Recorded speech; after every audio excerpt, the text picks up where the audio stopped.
الشیطان الرجیم بسم اللہ الرحمن الرحیم وَإِذْ أَخَذْنَا مِيثَاقَكُمْ وَرَفَعْنَا فَوْقَكُمُ الطُّورَ، اور ذرا یاد کرو جب کہ ہم نے تم سے عہد لیا، قول و قرار لیا، اور تمہارے اوپر اٹھا دیا طور کو، پہاڑ کو۔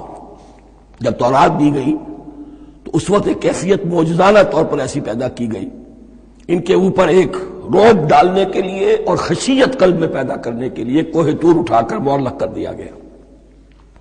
اس وقت کہا گیا خذوا ما آتیناکم بقوۃ، تو اس قول و قرار کے وقت ایک معجزے کی شکل یہ ہوئی تھی۔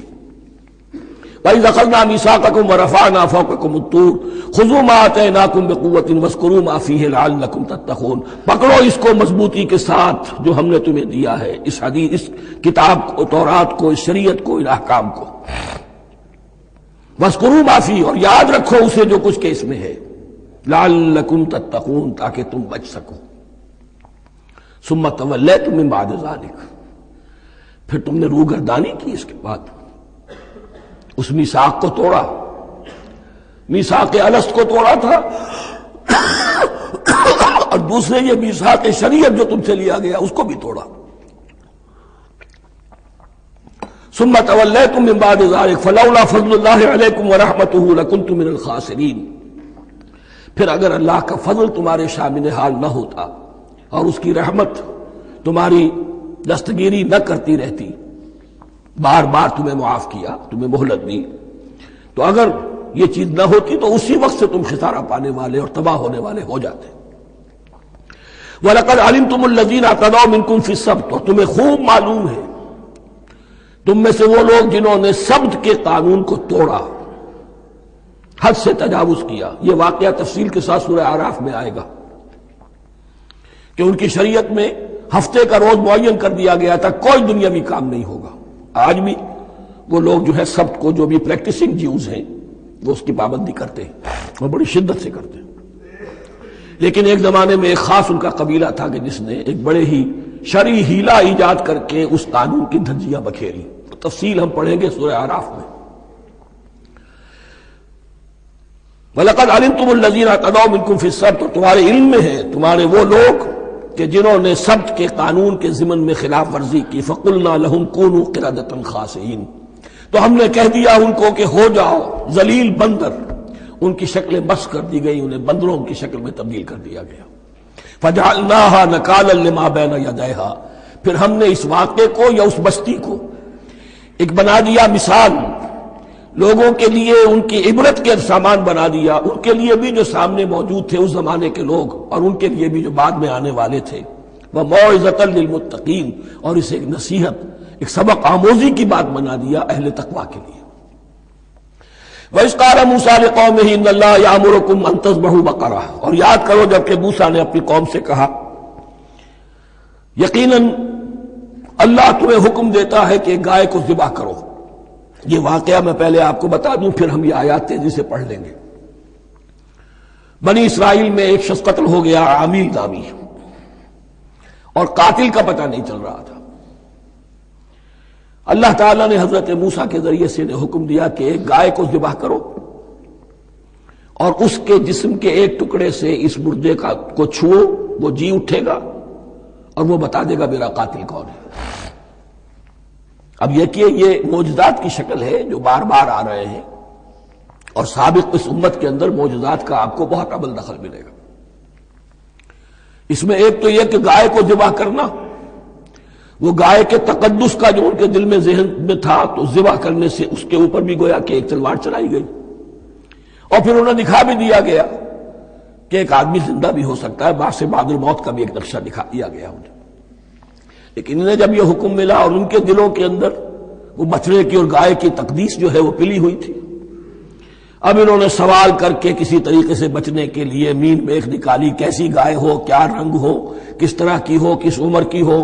بالآخر یہ کہ جب ہر طرف سے گھیراؤ ان کا ہو گیا اور سب چیزیں جو ہیں ان کے سامنے واضح کر دی گئیں، تب انہوں نے یوں سمجھیے چاروں ناچار بادل ناخواستہ اس حکم پر عمل کیا۔ بس اب ترجمہ کر لیجئے۔ وَإِذْ قَالَ مُوسَىٰ لِقَوْمِهِ إِنَّ اللَّهَ يَأْمُرُكُمْ أَن تَذْبَحُوا بَقَرَةً، اور یاد کرو جب کہ موسیٰ نے کہا اپنی قوم سے کہ اللہ حکم دیتا ہے تمہیں کہ ایک گائے کو ذبح کرو۔ قَالُوا أَتَتَّخِذُنَا هُزُوًا، انہوں نے کہا کہ آپ ہمارے ساتھ کوئی ٹھٹھا کر رہے ہیں، مذاق اڑا رہے ہیں، یہ کیا بات آپ کہہ رہے ہیں؟ قال اعوذ باللہ ان اکون من الجاہلین، فرمایا میں اللہ کی پناہ طلب کرتا ہوں اس سے کہ میں جاہلوں میں سے ہو جاؤں، کہ میں ان دین کے معاملات کے اندر استہزاء اور تمسخر کو شامل کر دوں۔ قالوا ادع لنا ربک یبین لنا ما ہی، اب انہوں نے کہا اچھا ایسی بات ہے تو ذرا اپنے رب سے دعا کیجئے کہ وہ ہم پر واضح کر دے کہ وہ کیسی ہو۔ قال انہ یقول، حضرت موسیٰ نے فرمایا اللہ تعالیٰ فرماتا ہے انہا بقرۃ لا فارض ولا بکر، وہ ایک ایسی گائے ہونی چاہیے کہ جو نہ بوڑھی ہو نہ بالکل بچھیا ہو، عوان بین ذالک، ان کے بین بین ہو، ففعلوا ما تؤمرون، تو اب کر گزرو جو تمہیں حکم دیا گیا۔ قالوا ادع لنا ربک یبین لنا ما لونھا، اب انہوں نے پھر کہا ذرا ایک دفعہ اور دعا کیجئے اپنے رب سے، وہ ہمیں بتا دے اس کا رنگ کیسا ہونا چاہیے۔ قال انہ یقول انہا بقرۃ صفراء فاقع لونھا تسر الناظرین، فرمایا اللہ فرماتا ہے کہ وہ گائے ایسی ہونی چاہیے زرد رنگ، شوخ رنگ، شوخ زرد رنگ کی، چمکیلی، جو دیکھنے والوں کو خوب اچھی لگے، پسند آئے، دل میں کھب جانے والی۔ اب جو زیادہ سے زیادہ ان کے ہاں مقدس سمجھے جاتے تھی گائے، رفتہ رفتہ سوال کر کے اگر پہلے ہی حکم پر وہ کر دیتے تو کسی بھی گائے کو ذبح کر دیتے، لیکن یہاں گھراؤ ان کا ہو رہا ہے کہ جس کی تقدس کا ان کے ذہن میں زیادہ سے زیادہ تاثر ہے اسی کو واضح کیا جائے۔ قالوا ادع لنا ربک یبین لنا ما ہی، پھر انہوں نے کہا ذرا اللہ سے دعا کیجئے اور وہ ہمیں یہ بتائے کہ وہ کیسی ہو۔ ان البقرہ تشابہ علینا، یقیناً ہم کچھ شبہ میں پڑ گئے ہیں، یہ گائے کا معاملہ مشتبہ ہو گیا ہے ہم پر۔ قال انہ یقول، فرمایا اللہ فرماتا ہے انہا بقرۃ لا ذلول تثیر الارض ولا تسقی الحرث، وہ ایک ایسی گائے ہونی چاہیے کہ جو کوئی جس سے مشقت نہ لی جاتی ہو، نہ وہ ہل جوتتی ہو اور نہ وہ رہٹ کا پانی کھینچتی ہو۔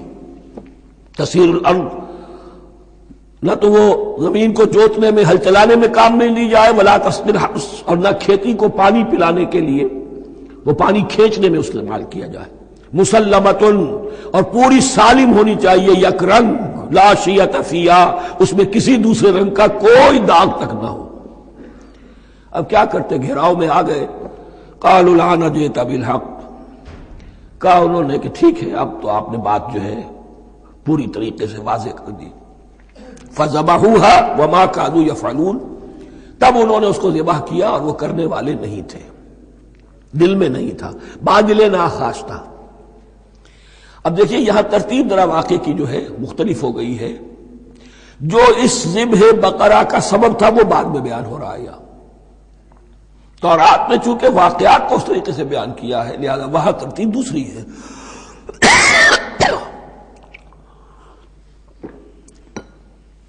وَإِذْ قَتَلْتُمْ نَفْسًا فَادَّارَأْتُمْ فِيهَا، اور یاد کرو جب کہ تم نے ایک جان کو قتل کیا تھا اور اس کا الزام تم ایک دوسرے پر لگا رہے تھے، یعنی کسی کا پتہ نہیں چل رہا تھا قاتل کون ہے۔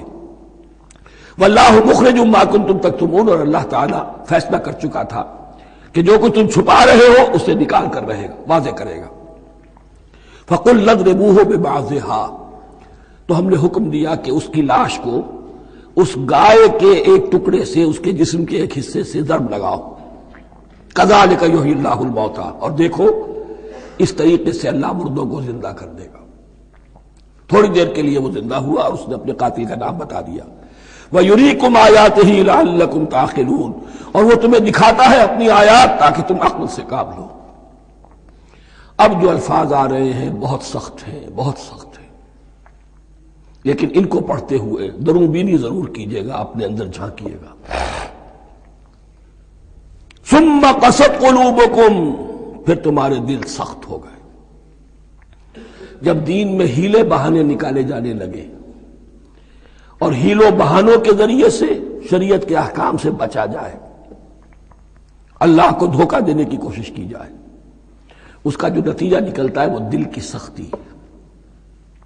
ثم قست قلوبکم، پھر تمہارے دل سخت ہو گئے۔ فہی کالحجارۃ او اشد قسوۃ، تو وہ تو اب پتھروں کے مانند ہیں، بلکہ سختی میں ان سے بھی زیادہ شدید ہے۔ یہ ویسے بھی فصاحت اور بلاغت کا بھی بڑا ایک عمدہ مقام ہے قرآن کا۔ وَإِنَّ مِنَ الْحِجَارَةِ لَمَا يَتَفَجَّرُ مِنْهُ الْأَنْهَارُ، پتھروں میں سے تو ایسے بھی ہوتے ہیں جن میں سے چشمے پھوٹ بہتے ہیں۔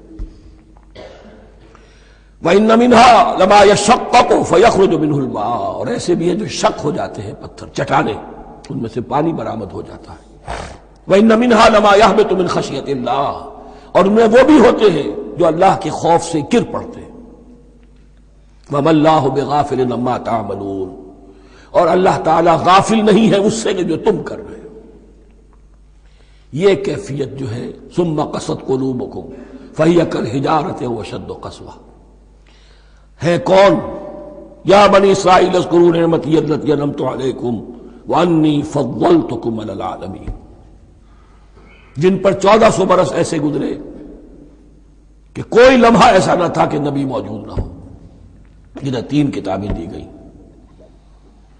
لیکن یہ کہ اپنی بدعملی، عقائد میں بھی مین بیخ کر کے اپنے آپ کو بچانے کے راستے نکال لینا، اعمال میں بھی ہیلوں کے ذریعے سے، کتاب الحیل کے ذریعے سے اپنے آپ کو ذمہ داریوں سے مبرہ کر لینا، اس کا نتیجہ پھر یہ نکلتا ہے۔ اللہ تعالیٰ مجھے اور آپ کو اس انجام بد سے بچائے۔